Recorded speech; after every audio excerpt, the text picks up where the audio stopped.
Hi friends, welcome to yummy rich food. நம்ம இன்றைக்கி என்ன ரெசிபி பார்க்க போகிறோன்னா ஒரு பிரேக்ஃபாஸ்ட் ரெசிபி தான். நம்ம காலையில் எந்த மாதிரியான உணவு எடுத்துக்கிறோமோ அந்த உணவை பேஸ் பண்ணி தான் அன்றைக்கு உள்ள எனர்ஜி நமக்கு இருக்கும். ஸோ காலையில் நீங்கள் சாப்பிட்றது ரொம்ப எனர்ஜெட்டிக்கான சாப்பாடாக நீங்கள் எடுத்துக்கோங்க. அந்த வகையில் நம்ம இன்றைக்கி கோதுமை ரவையை வச்சு ஒரு ரெசிபி தான் பார்க்க போகிறோம். வாங்க வீடியோக்குள்ளே போகலாம். அதுக்கு முன்னாடி எங்கள் சேனலை நீங்கள் சப்ஸ்கிரைப் பண்ண மறந்துடாதீங்க. பெல் ஐக்கான் கிளிக் பண்ணுங்கள். அப்போ தான் நான் போடுற வீடியோ உங்களுக்கு காட்டும். இந்த ரெசிபியை நம்ம குக்கரில் தான் பண்ண போகிறோம். ஸோ குக்கரில் ஒரு 3 டேபிள் ஸ்பூன் அளவுக்கு ஆயில் எடுத்துக்கலாம். ஆயில் நல்லா ஹீட் ஆனதுக்கப்புறம் ஒரு இலை, 3 ஏலக்காய், ஒரு அன்னாசிப்பூ, 3 பட்டை, 1 டீஸ்பூன் அளவுக்கு சோம்பு, 1 டீஸ்பூன் அளவுக்கு மிளகு, இதை அந்த ஆயிலில் நல்லா பொரிய விடுங்க. நல்லா பொரிஞ்சதுக்கப்புறம் ஒரு பெரிய வெங்காயத்தை நீள நீளமாக நறுக்கிட்டு இதில் ஆட் பண்ணிக்கலாம். 2 பச்சை மிளகாவை 2ஆக கட் பண்ணி போட்டுக்கலாம். இது வாசத்துக்கு மட்டும்தான். நம்ம சாம்பார் பொடி ஆட் பண்ணுவோம் காரத்துக்கு. இதோட ஒரு கொத்து கருவேப்பிலையை ஆட் பண்ணிக்கலாம்.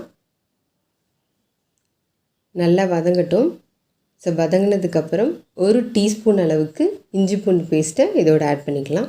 இஞ்சி பூண்டு பேஸ்ட்டோட பச்சை வாசனை போகிற அளவுக்கு வதக்கிட்டு இதோட கேரட், ஒரு பெரிய கேரட் க்யூபாக கட் பண்ணிக்கணும். 10 பீன்ஸ் ரொம்ப மெல்லிசாக கட் பண்ணி எடுத்துக்கோங்க. 100 பச்சை பட்டாணி, ஸோ இதெல்லாம் ஆட் பண்ணிக்கலாம்.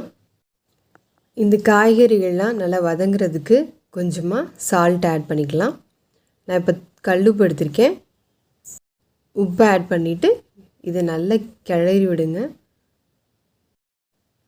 ஒரு மூடி போட்டு ஒரு 5 நிமிஷத்துக்கு மீடியம் ஃப்ளேமில் வேக விடுங்க. பெரிய சைஸ் தக்காளினா ஒரு தக்காளி, சின்னதாக இருந்தால் 2 தக்காளி நீள நீளமாக கட் பண்ணி ஆட் பண்ணிக்கலாம். இப்போது இந்த காய்கறிகளோடு சேர்ந்து தக்காளி நல்லா வேகட்டும். இப்போ நல்லா வெந்துடுச்சு. இதோட நம்ம மசாலா ஐட்டம்லாம் சேர்த்துக்கலாம். 1/2 டீஸ்பூன் அளவுக்கு மஞ்சள் தூள், 2 டீஸ்பூன் அளவுக்கு சாம்பார் தூள், இதை சேர்த்துட்டு நல்லா காய்கறிகளோட நல்லா மிக்ஸ் பண்ணி விடுங்க. இப்போ நம்ம 1 கப் ரவை எடுத்திருக்கோம். ஸோ 1 கப் ரவைக்கு 5 கப் அளவுக்கு தண்ணி ஊற்றணும். இந்த மசாலாவோட 5 கப் அளவுக்கு தண்ணி ஊற்றி நல்லா கொதிக்க விட போகிறோம். இப்போது உங்களுக்கு உப்பு எந்த அளவுக்கு வேணும்னு பார்த்துக்கோங்க. இதை ஒரு மூடி போட்டு மூடி வச்சுக்குவோம். நல்லா கொதி வந்ததுக்கப்புறம் நம்ம கோதுமை ரவையை ஆட் பண்ணிக்கலாம். இப்போ உங்களுக்கு பார்த்தாலே தெரியும் நல்ல கொதி வந்துடுச்சு. இதில் நம்ம அந்த ரவையை கொஞ்சம் கொஞ்சமாக ஆட் பண்ண போகிறோம். மீடியம் ஃப்ளேமில் வச்சுக்கோங்க.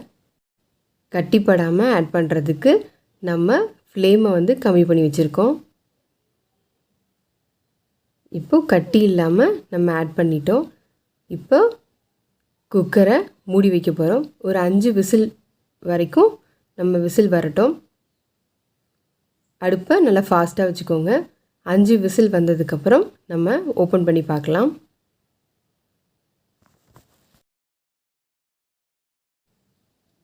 இப்போது நல்லா விசில்லாம் வந்துருச்சு. இது நல்லா ஆவி அடங்கினதுக்கப்புறம் நம்ம இப்போ ஓப்பன் பண்ண போகிறோம். நல்ல யம்மியான, ரொம்ப சுவையான, ரொம்ப ஹெல்த்தியான காலை உணவு நமக்கு ரெடி ஆகிடுச்சு. இது இந்த மாதிரி தாங்க. ரொம்ப கெட்டியாகவும் இருக்காது, ரொம்ப தண்ணியாகவும் இருக்காது. இந்த ஸ்ட்ரக்சரில் இருக்கிறது கரெக்டான இது. இதோடு நம்ம தாளிக்க போகிறோம். தாளிச்சதில் கொட்ட போகிறோம். ஸோ தாளிக்கிறதுக்கு 1 டேபிள் ஸ்பூன் அளவுக்கு நெய் எடுத்துக்குவோம். அந்த நெய் சூடானதுக்கப்புறம் 1 டீஸ்பூன் அளவுக்கு கடுகு, 1 டீஸ்பூன் அளவுக்கு ஜீரகம், 1 டீஸ்பூன் அளவுக்கு உளுந்து,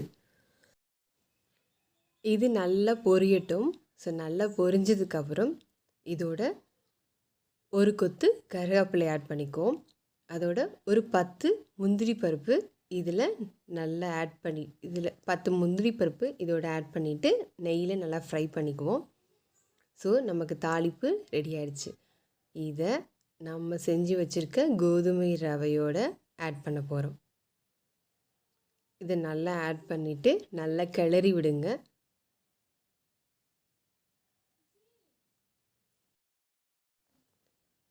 நல்லா கிளறி விட்டாச்சு. இதோட கொஞ்சமாக கொத்தமல்லியை ஸ்ப்ரெட் பண்ணி விட்டுட்டு இறக்கிடுவோம். ஸோ ரொம்ப ரொம்ப ருசியான உங்களுக்கு ஒரு பிரேக்ஃபாஸ்ட் ரெடி ஆகிடுச்சு. இதை நம்ம பவுலில் சர்வ் பண்ணிக்கலாம்.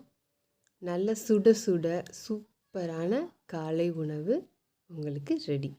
இந்த மாதிரி எனர்ஜெட்டிக்கான சாப்பாடை நீங்கள் எடுத்துக்கோங்க.